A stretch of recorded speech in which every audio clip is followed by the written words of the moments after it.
Dear Baltimore, we met in 2000. You could read me with your eyes closed. A boy battling the effects of grief and trauma. Kicked out of 5 schools. Father gone before Christmas. Mother burdened with a cancer diagnosis to shortly die afterward from a tumor. That same boy was sentenced to prison for years. By this time, an orphan bereft of guidance.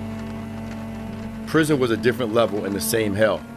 I learned how to survive being caged and under surveillance. My soul was burdened under the weight of being nameless. I cannot tell you exactly how I held on, but one truth was alarmingly clear. I desperately needed a lifeline. So I earned my GED and diploma. Education was the rope leading the way out. This rope led me to college. Baltimore, do you remember when we first met? I, a recent Lincoln University graduate, triple major, crowned Mr. Lincoln, yet still anchorless. You, a bustling city, filled with hills of promise and low valleys of poverty, constantly demanding strong will and hard work. I started at Forest Park High School as a social studies teacher. The neighborhood, once largely Jewish, but now an example of the change in Baltimore, was my first indoctrination to your ways.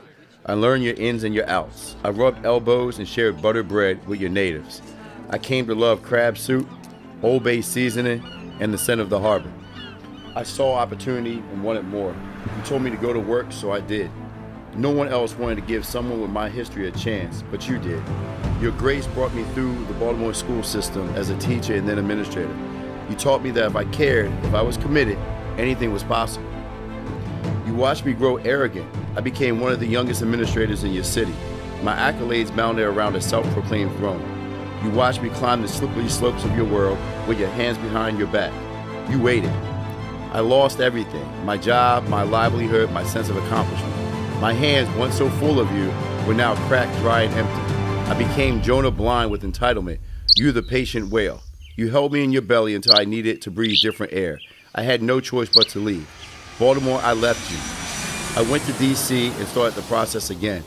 I began as the director of student support services at a well-known charter school. This time it was different, and so was I. I remembered your lessons, a new tenacity etched in my bones. The humbleness in my spirit, the drive for something greater was because of you. In 2010, I had an idea, a life-changing idea that had the power to radically change the way we engage with forgotten students. I started Concentric Educational Solutions. I started alone.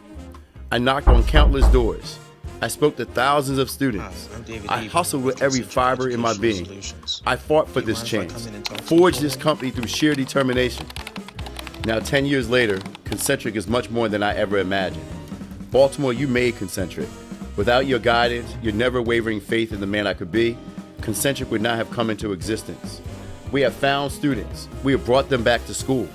We have given them more and more support, more care, more opportunities to do it right the first time. Concentric is that second chance our students need. This company, this dream, could not have become what it is today without the grueling process of transformation you took me through. You gave me redemption. You gave me purpose. I offer my gratitude. I pledge to you my allegiance and my service. Your children are now my own too. Baltimore, I love you. We both know that no matter where Concentric grows next, you will always be at the heart of it all.